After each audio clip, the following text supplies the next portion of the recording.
Good morning, good afternoon, good evening, ladies and gentlemen. Welcome to today's community conversation about the ICEVM or ICEVM, or in other words, towards Ethereum virtual machine support on the internet computer. I'm Dieter from the Definity Foundation, and it's a pleasure for me to give you an overview of what we have been thinking about how an EVM integration on the IC will look like. The agenda is that I'll first give a motivation and background, then talk about the proposed approach, and conclude with some conclusions and keep a little bit of time for a Q&A session. Let's get started. So first of all, let's look at the rise of the Ethereum ecosystem. The Ethereum ecosystem was the first smart contract ecosystem in the world. So Ethereum, the first smart contract blockchain, then Solidity, the first smart contract programming language, then the EVM was Ethereum's smart contract execution environment, so the world's first smart contract execution environment. And there's been lots of tooling being developed around the Ethereum and the EVM, for example, the MetaMask wallet or Remix ID, Truffles, Hardhat, lots of development and end user tools that make life easy to write and use smart contracts on the Ethereum blockchain. And also because of this, a large community of smart contract developers on one hand and the user community on the other hand has been growing. And here we have a clear first mover advantage because Ethereum was the first. So they really got the largest ecosystem by far of developers, tools, smart contracts, and also total value locked in terms of DeFi. So now the rise of the Ethereum-compatible chains for DeFi. Let's look at this. So Ethereum was the first, but they became, they are not scalable, so they became a bottleneck. So there was more demand than Ethereum could provide in terms of transaction throughput, and that's why over time, more and more other blockchains which are compatible with the EVM, with the Ethereum virtual machine execution environment have come up. For example, the Binance Smart Chain, or now BNB, Tron, Avalanche, Solana has Ethereum compatibility, Polygon, Kronos, and Phantom. So 9 out of the top 10 TVL blockchains have EVM support, and there are overall more than 50 EVM chains. And Ethereum is still the largest blockchain in terms of total value locked, with 48 billion earlier this month, and the next one 6.4 billion, and so on. So we see there's lots of total value locked in the DeFi in Ethereum-compatible chains. And now we think that also the internet computer would benefit if it gets Ethereum virtual machine support. So then the internet computer essentially could join the club of EVM-compatible chains and also get its share of DeFi total value locked and helping also grow the overall DeFi landscape on the internet computer. Let's next have a brief look at some background on Ethereum dApp architecture. And most of what I'm saying now applies to most EVM chains. So when we look at the anatomy of a typical Ethereum dApp, the reality is as follows. So first of all, we have front ends being deployed in the cloud. So AWS is a typical provider hosting them. So we are centralized here. Also, many of the Ethereum nodes are running on the cloud. So I think a substantial fraction runs on AWS. And another point of centralization is that the Ethereum nodes that the dApps use run on Ethereum node providers like Infura or QuickNode, which is again some form of centralization because there are only a few of them, and we don't have the decentralization aspect for many things of the dApp, for example, for reading data, for the front end, and so on. So but the only thing that's centralized is essentially the transaction execution on Ethereum. And here it's important to say that this doesn't apply only to Ethereum, but to all the EVM compatible chains that I've shown before and all the others. And also important is to mention that the original Ethereum model was different, namely that every user essentially would run their own Ethereum node and interact with their own node, which would mean a much stronger trust model. But this isn't the way Ethereum is used today. This means we don't have the best possible decentralization. And now, when we look at how users interact with Ethereum, there's one crucial thing here. It's a Ethereum JSON RPC API.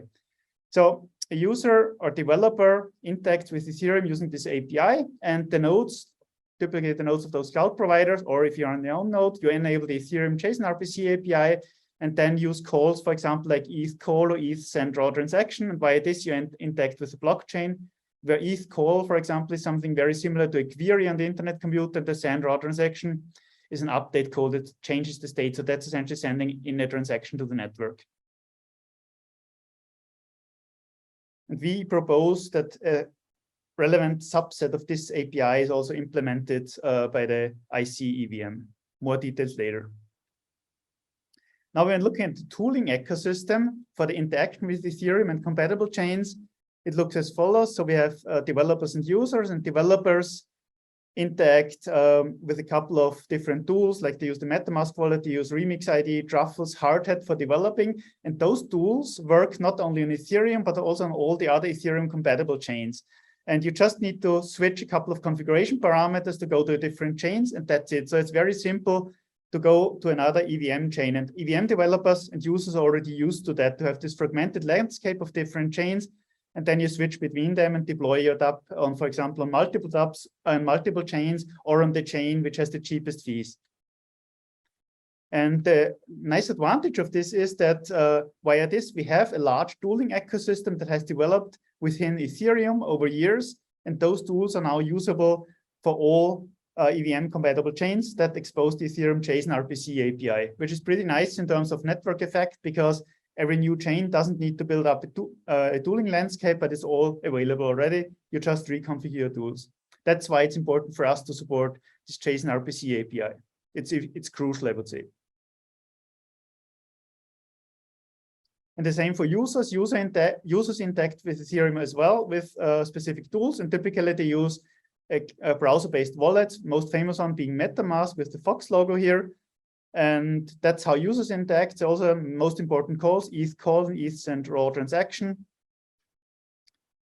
That was now a quick overview of how the API works, of the JSON RPC API of Ethereum.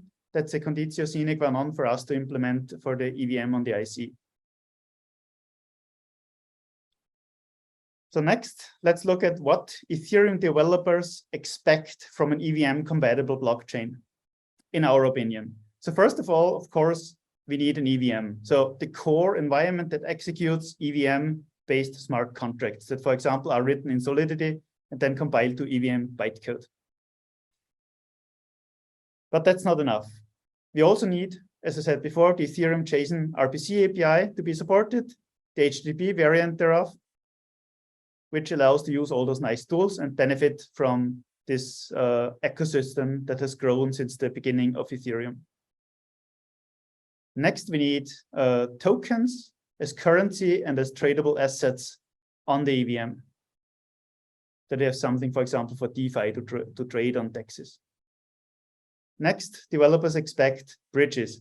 They expect that they can get assets from other blockchains, for example, Ethereum itself, in the form of wrapped tokens, which means we can get lots of liquidity into this EVM ecosystem.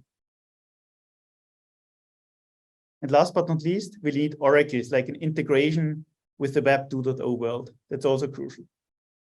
For example, to get exchange rate data from outside the blockchain. Now let's ask, what does it take to bring EVM smart contracts to the IC based on those developer expectations? So first of all, of course, we need the core EVM, which needs to be running on the IC. That's even a sizable piece of work to get this done, but it's not enough. We also need this Ethereum JSON RPC API, which in the internet computer, I think, can be implemented by using a feature in the ICX proxy of the boundary node, which I'll explain later briefly. So it can then be completely implemented in the canister, which is pretty nice. We would not need any system extension in order to support this part of the EVM.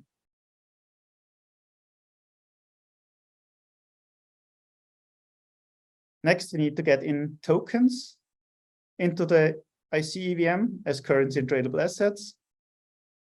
And here, the main problem is that the IC is an asynchronous system, and that's why we need to make tokens in the IC ledgers behave synchronously in the EVM environment. So for example, through wrapping. Next, we also need a direct integration with other blockchains and or bridges, better direct integrations. That's what most other blockchains don't have. The IC is currently working on, for example, Bitcoin integration, and Ethereum integration will be coming up soon. And we use what's called chain key cryptography to do these integrations directly, which means canisters then can directly hold Bitcoin. They will be able to directly hold other currencies with the Ethereum integration and potentially integrations with other blockchains. So then we would have like chain key BTC ledgers on the IC, chain key ETH ledgers, and chain key USDC ledgers, for example, which could then be also utilized in the EVM environment to get liquidity into the EVM. Very, very important. And last but not least, direct integrations and oracles. So integrations with the Web 2.0 world. Here, an important feature that's coming up probably early August is canister HTTP calls. So canisters will be able directly to call out to HTTP services in the Web 2 world. Or we could also envision things like chain link integration. Then people get exactly what they know from the Ethereum world. So next, after this basic motivation and background, let's look at the proposed approach that we have discussed for the EVM. So point one of before, the core EVM on the IC. So this is very much governed by constraints that are imposed by the multi-subnet architecture of the internet computer. And let's now have a bit more close-up look on what the issues here are. So first of all, the internet computer is a distributed system. This means we have many subnets. Each subnet can hold many canisters, and now canisters can send messages to other canisters on the same or different subnets. So for example, when you do an inter-subnet call, it has a 6-second latency, which is pretty sizable, and it's asynchronous, which means the message is sent off and then the response comes back asynchronously. So it's a different communication model than the EVM has, which is a synchronous model, which means it's like a function call in the C programming language. There's no asynchronicity in the EVM, which is a completely different model. Now, intra-subnet calls are similar. They're also asynchronous, but they have a much, much lower latency. It can be almost zero latency depending on the scheduling. And only within a canister, we can have synchronous execution. That's important. So within a canister, execution can be synchronous. Now, the important thing is the EVM is a synchronous environment, and now we need to find a way to be able to implement the EVM on the internet computer. Now, the easiest way to do it is, of course, to implement the ICEVM as a single canister. So having one EVM canister here on a dedicated subnet, and this canister implements everything we need for the EVM. That allows us to get the synchronicity relatively easily, and we'll have still a good enough performance according to a first rough assessment, but it needs to be seen. And we think what we need to do in terms of implementation, we need to follow the EVM yellow paper as much as possible. So meaning we need full EVM execution semantics, particularly synchronous execution. We need the same logging that Ethereum does, like transaction logging, event logging. We need Ethereum style account IDs.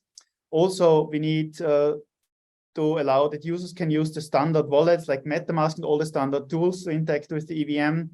And notable exceptions to the yellow paper compatibility are that we would go for a reverse or a hybrid gas model, more about that later. And we would also, of course, drop all the proof of work related aspects, and we would need to add some form of subnet signatures probably. Now, if you look in a bit more detail at this EVM in a canister, we need to consider a couple of things. So there will be the EVM world state, which we know from other EVM compatible chains. And there might be some other state, for example, when we transfer tokens from the outside world into the EVM, this might be kept in some other state. And the important thing is that when an EVM transaction is executing, this execution must not be interfered by any other calls that go into this EVM canister. We can achieve that, for example, by making sure that these other calls only change the state, for example, by an internally generated EVM transaction or something similar. So that's really a crucial thing. We must not have an interference of anything else with the execution of EVM transactions, such that we can make sure the synchronous execution semantics, as laid out in the yellow paper, is enforced. And in the end, what we will get in terms of throughput is what the internet computer can do on one CPU core, which is probably much more than Ethereum can do. Now, if you look at the EVM world state implementation, what I would propose here is that the EVM world state in the canister sits in stable memory. This is currently bounded by 8 GB. So we would need to increase those limits, which would mean the canister upgrades would be straightforward because we have everything in stable memory already. The stable memory would be accessed whenever we load or store data in the contract state during EVM smart contract execution. Then, of course, we would have the typical penalty for accessing this stable memory. A longer term option might be to use a 64-bit WASM heap, but that's not available in the near term. This might result in somewhat better performance, with the disadvantage of the updates being more complicated, particularly with very, very large heaps. So now, how this would look like is that the EVM world state is essentially the world state trie that probably you all know. And this world state trie then for each account stores the nonce, balance, a storage root, and code hash. And the storage root is the root hash of a separate account storage trie that we have for each contract account. So this is something that we would need to implement or take from an existing implementation, and it would mean we could generate the exact same artifacts as Ethereum does, and we would also do essentially, implement with this approach a blockchain in a blockchain, meaning we implement the EVM memory management on top of the IC blockchain. The IC blockchain would again do everything like handling memory pages correctly, hashing them, and so on, and making sure that we execute our state machine accordingly. And this blockchain in blockchain approach can only be circumvented if we would not choose a canister-based implementation, but if we would choose an in-replica EVM implementation. But this would be a huge engineering effort because we would need to abstract the execution layer in a way that both the WASM and the EVM execution would sit next to each other and use the same API towards the lower layers. And this would be pretty much implementation effort and could only be done by Dfinity and not by anybody in the community. So that's why we think an EVM canister approach is a much better approach in the midterm. Now, we also think that the ICEVM needs to create all the artifacts that Ethereum creates. So not just execute smart contracts, but also do everything else that the EVM does, like creating blocks that contain all the transactions, creating the receipts, storing them, keeping all those artifacts around forever, like Ethereum does, so that people can validate that everything has been done correctly. That's one of the selling propositions that we would have from the EVM on the IC. And this would allow that all the existing tools, also like, for example, blockchain explorers, would work with some modifications already on these ICEVM artifacts, which would be very much appreciated and would boost adoption of it. And then, of course, there comes the question, how would we store the artifacts if they grow into the terabytes? Would we try to make a multi-subnet architecture doing so? So we haven't thought about this in all the details. So that's something that could also evolve over time once we need more storage than 1 terabyte. Now, in terms of implementation options, there's the option to implement everything from scratch, which would probably be a Rust-based implementation for performance reasons. Or we repurpose an existing EVM implementation and compile that to WASM. So there is, for example, Sputnik VM or the Aurora VM.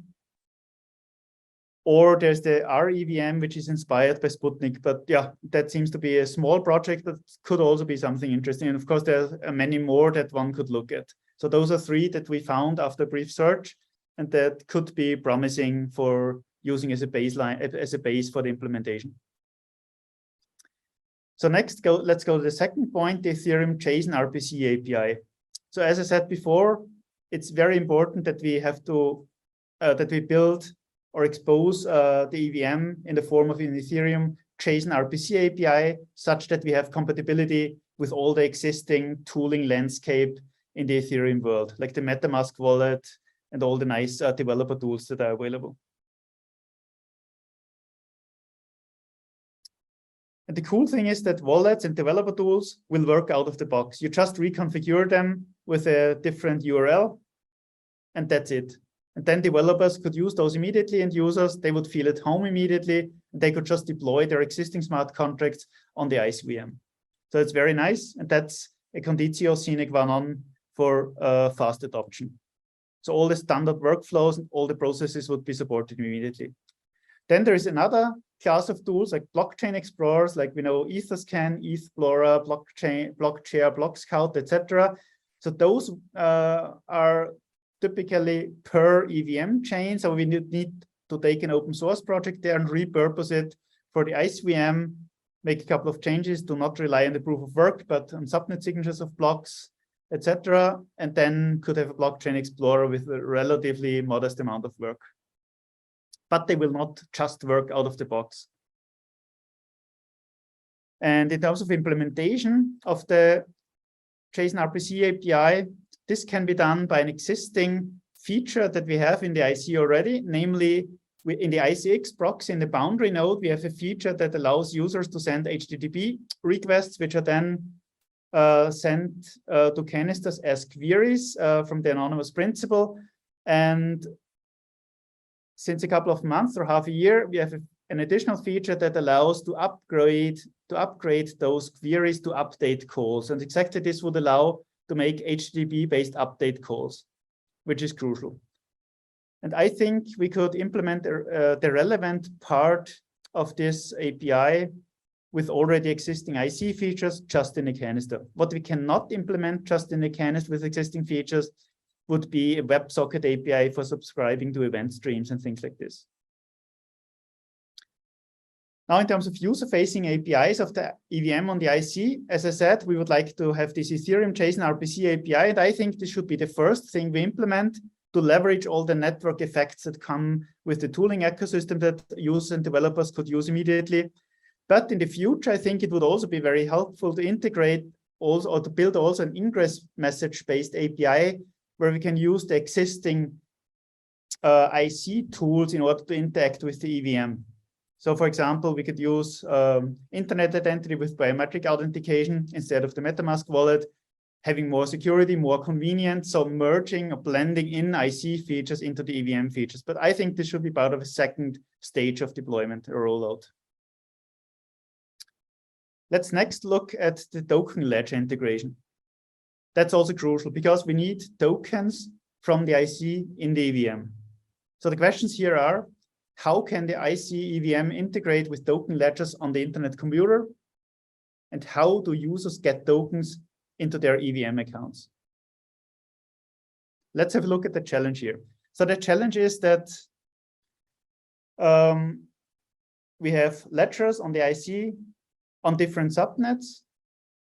We usually call those fiduciary subnets. This can be, for example, the ICP ledger. In the future, it could be a chain key BTC ledger and so on. So there will be many ledgers distributed on the different subnets of the internet computer. And then we have the EVM canister on some EVM subnet. And now let's look at the situation like the EVM is executing a smart contract and needs to know the balance of a certain account. It could make a call to a ledger, wait for the response, which is 6-second latency, and meanwhile stall the EVM execution. Then we could still retain the synchronous semantics, but it would mean that we have an unacceptably low latency, low throughput. So we cannot do that because most of the time the EVM would be stalled and we would have a ridiculously low throughput. Now, if the ledger would sit on the same subnet, we would have much lower latency, but still in the end, we would need to rely on assumptions on how scheduling is done, which wouldn't be a very good design practice. So it's also not an option to just do that. And also, of course, the problem is that most ledgers wouldn't sit on the EVM subnet. Essentially, no other ledger would sit on the EVM subnet. So that's also not an option that would work. which means we need to think of a different approach. There might be many approaches. A simple approach that we can propose here is that for the ICEVM token integration, we do the following. We do essentially a wrapping, so each IC token of interest gets a proxy ERC20 token contract inside the EVM, like this smart contract here. And ICB is handled as a native EVM token a la ETH on Ethereum. And now some EVM token proxy functionality, so to say, connects the IC ledgers, like for example, this XYZ token ledger with the corresponding ERC20 token contract. And this would work for any token that's sitting on some ledger on the IC. Now let's look at how this could work. So for example, the user sends ingress or canister message to the ledger to transfer a number of tokens to the EVM canister ID. And in the memo or in some form, depending on what will come out as a token standard, they would specify their EVM address they have in the EVM. And next, there would be some message in terms of payment, depending on the payment flow of the token standard that will be decided on. There will be an incoming transfer notification, for example, being sent to the EVM canister. And based on this token proxy would mint wrapped XYZ tokens inside the EVM, inside an ERC20 proxy contract. And then do this with an EVM transaction so that we can retain the synchronous execution and there's no state change that would violate, a world state change that would violate this synchronicity property. And with this, we can now integrate any kind of ledger with the EVM. The drawback is, of course, we would wrap the token, which means it's an inconvenience. It's a slight inconvenience. And transferring out of the EVM would work analogously. So we would have an EVM transaction that would tell the EVM token contract to burn the wrapped tokens and transfer the tokens, the locked tokens back out to the corresponding account on the corresponding ledger.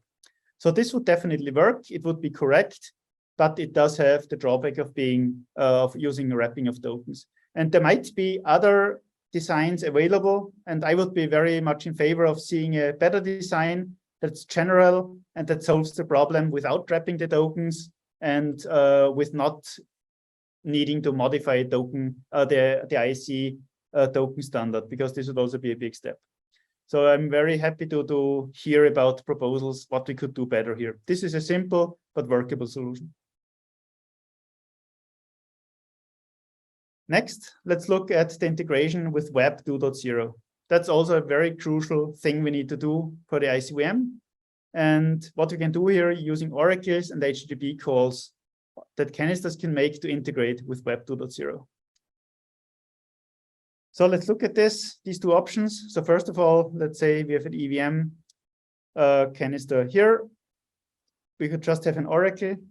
Let's start with this one. We could have a Web 2.0 server of interest here, and we could just use the HTTP call feature. So the EVM makes a system call depicted by this arrow here into the subnet, into the management canister of the subnet to say, I want to make an HTTP call to a given Web 2 HTTP server, and then the subnet, each replica of the subnet talks to the server, makes the call, then it's going back through some transformation and comes back, and we would have somehow an emulation of an oracle. And of course, this would need to be masqueraded as an oracle contract inside the EVM. And so EVM smart contracts would have a very similar or the same experience as when using an oracle on Ethereum, but with the same experience as any oracle like Chainlink. Then, of course, the other option is to get an oracle provider on board or have an oracle provider be an oracle, or maybe someone in the community wants to build an oracle and earn some money with that. And the idea here would be the same as any oracle. So the oracle talks to the HTTP server, obtains the data there. Maybe there's multiple oracle servers doing so, then doing some consensus, and then submitting the data in a corresponding form to an oracle contract on the EVM using a regular transaction and achieving essentially something very similar than with the HTTP calls. And one option, for example, would be also to get Chainlink integrated into the ICEVM, because then we would have the exactly same trust model that people are used to from other EVM chains, mainly from Ethereum, which are integrated with Chainlink already.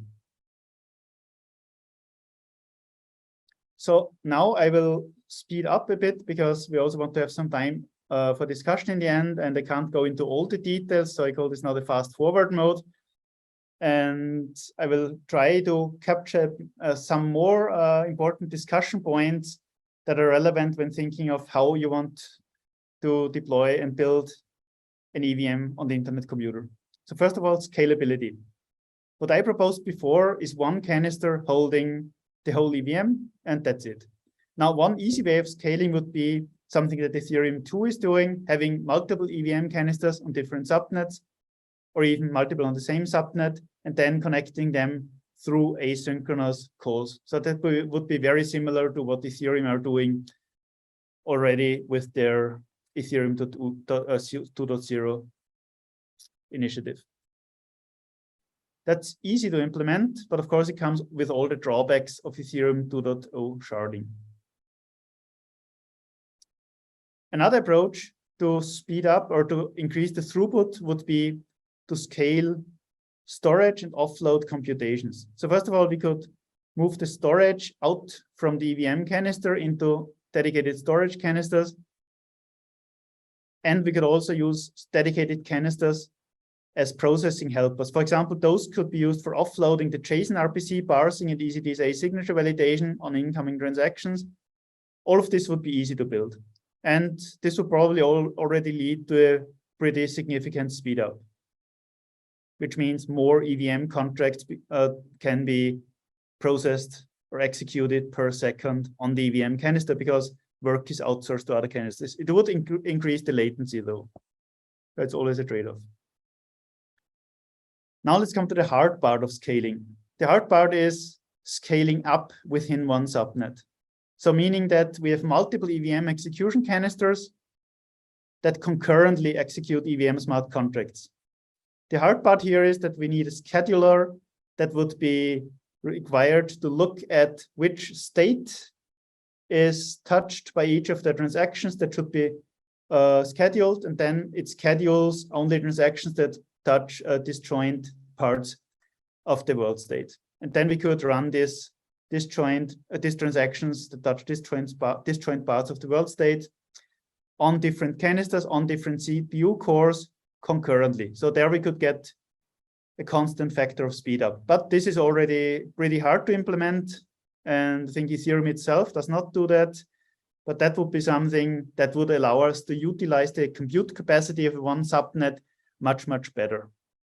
And this scheduler would be something pretty hard, but the nice thing is it would help us to scale up within a single EVM canister, which is very nice. It's much, much better than sharding, of course.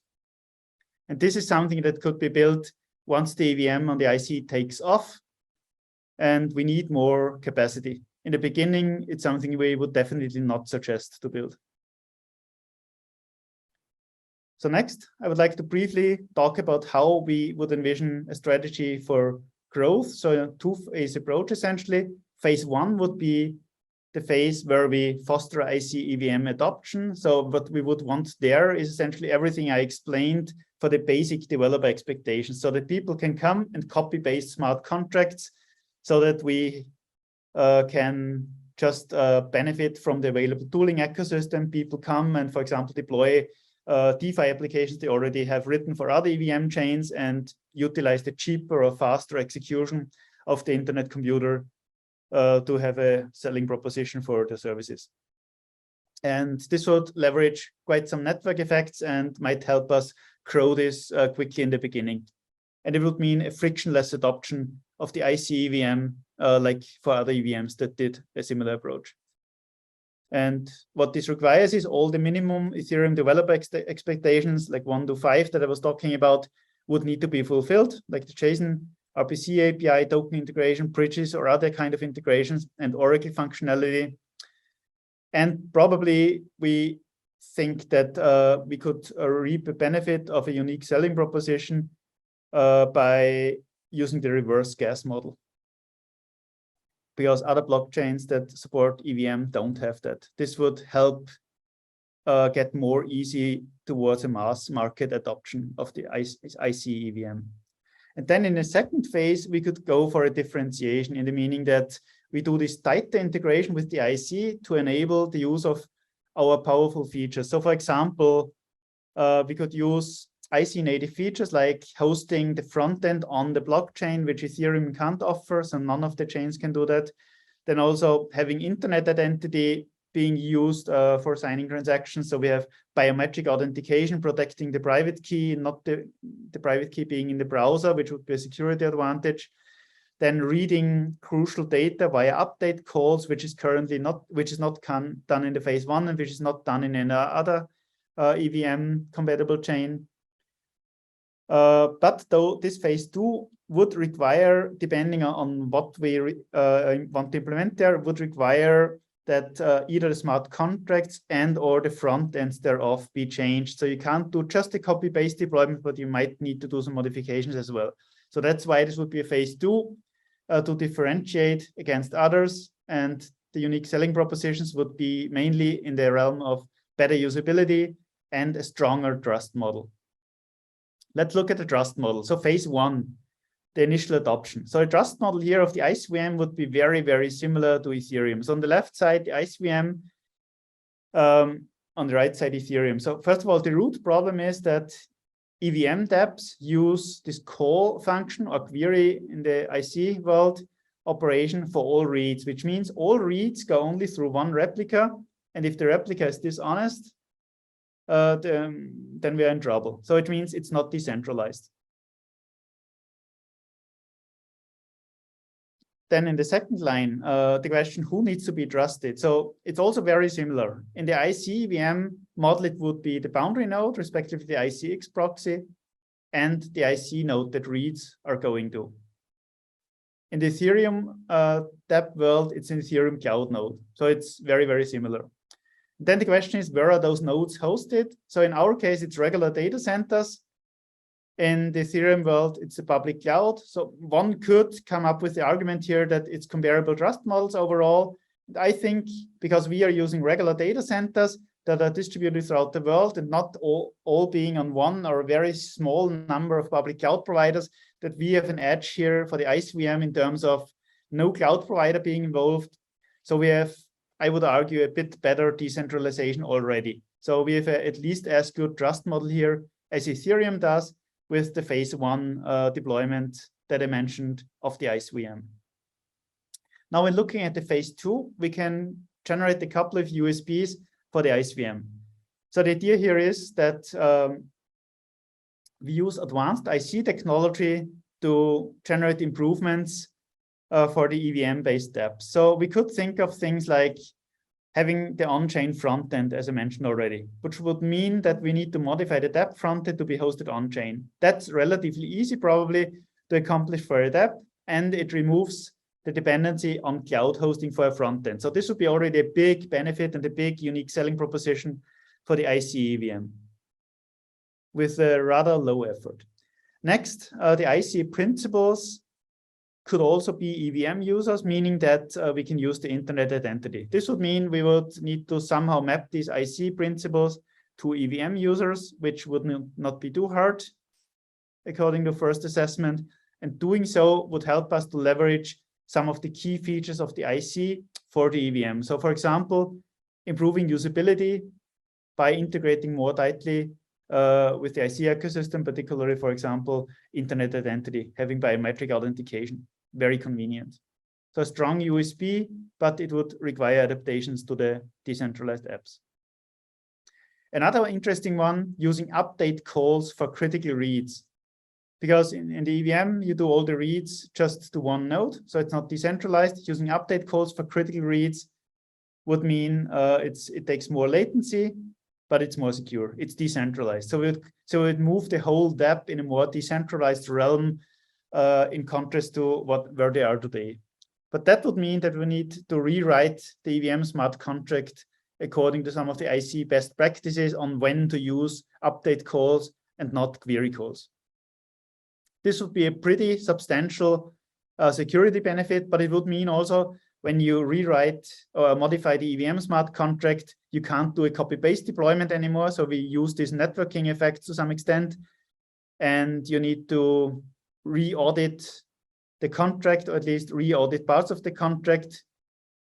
So this would be, yeah, this is kind of a drawback to this approach, but the upside is you would get substantially more decentralization for the whole decentralized app. So I think there's a couple of things we can do here. One can also choose individual of those aspects here in order to improve certain aspects of the decentralization or convenience or usability of Ethereum dApps that would be running on the ICEVM.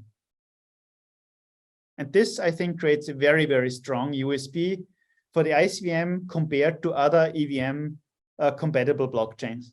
And this might help us to, after an initial bootstrapping phase, attract even more traffic and more smart contracts to the ICEVM compared to others, because others cannot offer most of those USPs. That's why they are unique for us. Next, how would we want to charge for smart contracts execution and storage? There are essentially three charging options. The first one on the left side is using Ethereum's gas model, meaning that users transfer ICP to their EVM account. So ICP would be the native currency, like Ether on Ethereum as Ether on the Ethereum blockchain, and then costs are charged in ICP. And yeah, according to the ICP cycles exchange rate. The next the model on the right, the other extreme would be the middle one would be using the IC's reverse gas model. So that's the other extreme. That means users wouldn't pay at all for computation, but we would just use the reverse gas model, and the controller of the smart contract would pay either in ICP or in cycles, depending on how we do that. And this would be very interesting because I think it would help. So it would be a major USP for the IC, because it would help a mass market adoption, because there's much less friction for end users to try out things. If they don't need to charge any tokens onto their account, they can just try things out. And of course, there must be a business model behind the smart contracts to pay for the cycles, which the developer or DAO governing the smart contract would be paying.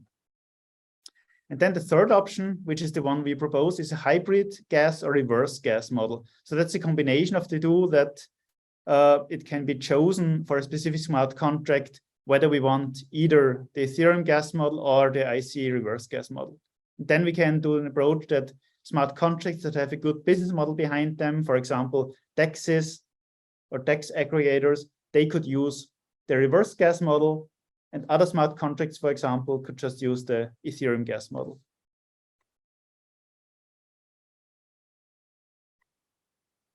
We also looked at a couple of alternative designs than the one that I proposed in this talk. So first of all, an EVM with asynchronous semantics, meaning we could have EVM canisters on different subnets, or multiple EVM canisters on the same subnet, and they would communicate asynchronously. But it would mean it wouldn't be a real EVM. So that's an option that we ruled out pretty quickly.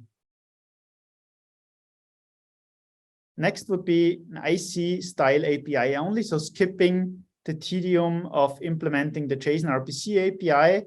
This would mean we would have the advantages of stronger, tighter IC integration right away, but we would not be able to benefit from the network effects that come from using all the Ethereum tools. So for this reason, it was also a no-go, because it would not allow us to get quick adoption, I think.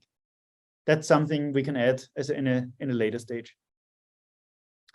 And then the other option, which is interesting but just too much work, is an in-replica EVM implementation. This would have the advantage, it would be, so the EVM would be a first-class citizen on the IC next to WASM. It would have significantly better performance, because it wouldn't have this blockchain in a blockchain approach as in the canister-based implementation, but rather we would be directly manipulating the EVM Merkle-Patricia world state tree in the replica code, and not do the stuff twice. But the effort this needs for implementation is substantial, so substantially multiple times larger than doing the EVM canister implementation. That's why we ruled this out for now. This might be something interesting in the mid or longer term. If the EVM takes off big time, then this might be something one might look again in the future. Now let's come to the conclusions. So an EVM on the IC can, in my opinion, offer quite some unique selling propositions over other EVM chains, if we do it right. For example, using the reverse gas model can help facilitate the mass market adoption much better than the Ethereum gas model. Next, in terms of usability and security, using the internet identity with biometric authentication would be a big thing. So it's much more convenient and much more secure than browser-based wallets. Then in terms of decentralization or security, that's the same. We could have tokens from other blockchains come from direct integrations instead of bridges, like the Bitcoin integration that's very close to being launched in the beta phase, and the Ethereum integration that's on the roadmap. So better security than bridges because of using chain key cryptography and not having any single trusted parties. Next, on-chain hosted frontends, a rather easy, low-hanging fruit, also brings substantial improvements because we don't need to trust cloud providers anymore. Next, HTTP calls from canisters can be used for decentralized Oracle functionality. We also cut out the middleman, which means we cut out additional parties we need to trust to do things properly, and also that need to be paid. So it's cheaper and more secure. And we can have efficient and low latency update calls for reading crucial data, which means, again, more decentralization for reading certain things, relevant data that are being displayed and that users make decisions on. And then, of course, the storage cost is lower than on Ethereum and many other chains. And there's no need to store data off-chain, like, for example, NFTs, as is done in the Ethereum world frequently. And now some of these USPs come immediately, and some come with modifications of smart contracts or their front ends. Now, when looking at all the things that we need to do for the phase one, for the first implementation, it's quite sizable. So we need to build the basic core EVM. We need to have this Ethereum JSON RPC API using HTTP as a transport. We need a token integration. We need a direct integration and bridges to other blockchains, particularly Bitcoin and Ethereum, so using chain key cryptography. And we need direct integrations and or oracles to interact with the Web 2.0 world. So all those things would be required for the basic first launch of an EVM on the IC. And now one important thing, so DFINITY does currently not have the engineering resources to implement the ICEVM in-house. But we do think, as many others in the community, that this EVM on the IC is pretty important for DeFi on the IC to get bootstrapped, and that it should be built. Now the question is, who builds it? And here you come in. So we are currently looking for external talent who might take on this challenge. And DFINITY can give guidance on your journey. We might also give out grants for this. And if you're interested in taking on this challenge, please contact us at grants@dfinity.org. It's definitely a very exciting project to do. And it's a very, very important thing for the internet computer. And this is also what I want to close with, and would like to open up the question and answer session now.